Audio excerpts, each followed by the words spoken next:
Assalamualaikum warahmatullahi wabarakatuh. Sobat pelatihan, bertemu lagi bersama saya Agustina Widyaswara Balai Diklat Keagamaan Palembang dalam video pembelajaran LTV. Kali ini kita akan membahas bagaimana menerapkan pembelajaran berdiferensiasi pada mata pelajaran Bahasa Inggris MTS. Setelah mengikuti sesi ini, guru diharapkan mampu memahami bagaimana menerapkan pembelajaran berdiferensiasi pada kurikulum Merdeka pada mata pelajaran Bahasa Inggris jenjang MTS. Terdapat 3 pokok bahasan dalam sesi kita pada hari ini, yaitu pelaksanaan asesmen awal, penerapan pembelajaran berdiferensiasi, pelaksanaan asesmen formatif dan sumatif. Bapak dan Ibu, sobat pelatihan, berikut kami berikan contoh penerapan pembelajaran berdiferensiasi pada mata pelajaran Bahasa Inggris fase D kelas 7 MTS. Kita simak bersama yuk. Pada capaian pembelajaran elemen menyimak dan berbicara, kita lihat sama-sama, ini dia CP-nya.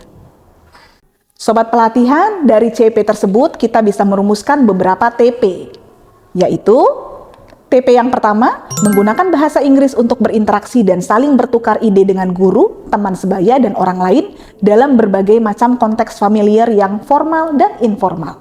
Nah, dari TP ini, kita bisa elaborasi menjadi lebih spesifik, yaitu mendengarkan monolog dan percakapan tentang mengenalkan diri sendiri dan orang lain, mempraktikkan percakapan tentang mengenalkan diri sendiri dan orang lain.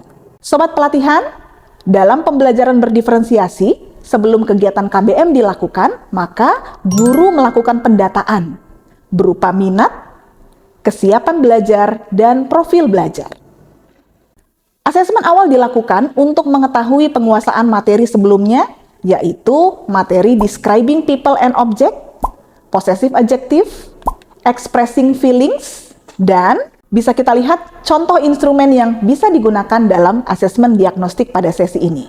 Nah, ini ya, sobat pelatihan, dari instrumen asesmen diagnostik yang tadi sudah kita saksikan, kita bisa lihat bagaimana contoh profiling hasil asesmen diagnostik. Dari hasil asesmen diagnostik, terdapat 6 siswa yang belum memahami tentang describing people and object using possessive adjective and expressing feelings. Kemudian, sebanyak 14 siswa sudah mulai dapat melakukan describing people and object, sudah mengerti penggunaan possessive adjective, dan sudah dapat melakukan expressing feelings. Namun, belum dengan kalimat yang baik dan benar, atau masih terdapat kesalahan grammar dan pemilihan vocabulary. Lalu, sebanyak 8 siswa sudah dapat melakukan describing people and object, sudah mengerti penggunaan possessive adjective, dan sudah dapat melakukan expressing feelings dengan kalimat yang baik dan benar.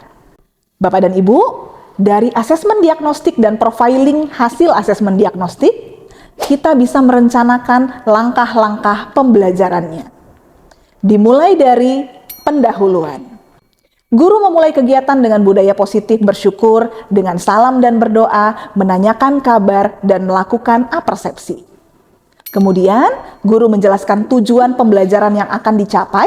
Melalui metode discovery learning, siswa dapat mendengarkan monolog dan percakapan tentang mengenalkan diri sendiri dan orang lain, dan mempraktikkan percakapan tentang mengenalkan diri sendiri dan orang lain. Bagaimana dengan kegiatan intinya? Kita mulai dari stimulasi. Guru melakukan stimulasi melalui brainstorming dengan bertanya, anak-anak, karena kalian baru masuk di MTS kelas 7, apakah kalian sudah saling mengenal dengan baik?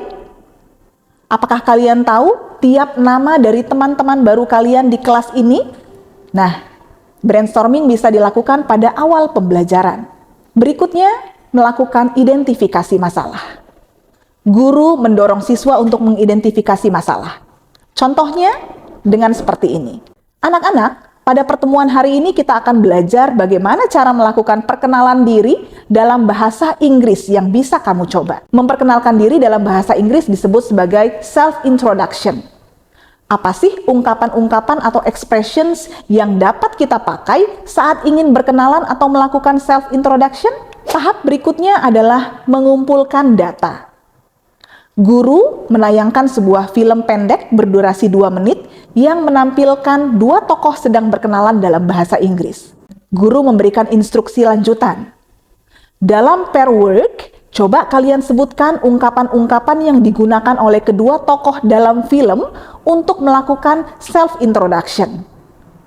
Anak-anak lantas mendaftar ungkapan-ungkapan tersebut dan guru menuliskannya di papan tulis. Tahap berikutnya adalah pengolahan data. Guru mengajak siswa untuk dapat menggeneralisir temuan. Informasi apa yang biasa disebutkan saat memperkenalkan diri dalam bahasa Inggris? Ada beberapa informasi yang bisa kamu sampaikan saat berkenalan, di antaranya menyebutkan nama, sekolah, alamat, atau hal-hal yang kamu sukai. Yuk kita simak satu persatu cara memperkenalkan diri dalam bahasa Inggris dengan benar. Guru lalu menjelaskan kalimat-kalimat kunci dalam perkenalan diri. Verifikasi. Guru lalu mengadakan 3 aktivitas berbeda untuk 3 kelompok yang telah dikategorisasikan penguasaan materi awalnya. Kelompok Apple adalah kelompok yang pertama. Kelompok Apple diberikan worksheet berisi kalimat-kalimat singkat berisi perkenalan diri dengan titik-titik, dan siswa secara berkelompok berdiskusi untuk mengisi bagian yang kosong menjadi kalimat-kalimat yang lengkap. Nah, ini worksheet-nya ya. Kelompok yang kedua adalah kelompok Strawberry. Diberikan worksheet berisi kalimat-kalimat singkat yang lebih variatif, berisi perkenalan diri dengan titik-titik, dan siswa secara berkelompok berdiskusi mengisi bagian-bagian yang kosong menjadi kalimat-kalimat yang lengkap. Nah, ini dia worksheet yang berbeda. Kelompok yang terakhir adalah kelompok Banana. Diberikan proyek untuk menuliskan self-introductory singkat dengan memperkenalkan nama, asal sekolah, alamat rumah, dan hobi. Siswa boleh menambahkan hal-hal unik dari dirinya, kebiasaan sehari-harinya, atau cerita tentang keluarganya. Kemudian, guru melakukan asesmen akhir pembelajaran. Guru meminta siswa untuk melakukan role play dalam pair work, saling memperkenalkan diri secara pribadi, baik dengan membaca tulisan maupun tanpa membaca tulisan. Saat temannya memperkenalkan diri, teman yang lain menyimak baik-baik. Tiap anak lalu diberikan kesempatan untuk memperkenalkan teman satu mejanya tersebut secara bergiliran. Kemudian yang terakhir dalam kegiatan inti, menarik kesimpulan. Guru mengajak siswa menyimpulkan bersama tentang expressions for self-introduction. Sobat pelatihan, kegiatan penutup yang bisa dilakukan adalah guru menyimpulkan, memberi penguatan, juga memberikan motivasi. Seperti ini contohnya.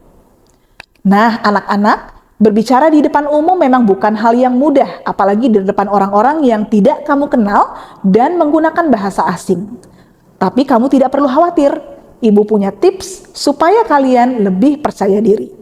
Bagaimana sobat pelatihan? Bisakah sobat pelatihan merancang sebuah pembelajaran berdiferensiasi lainnya?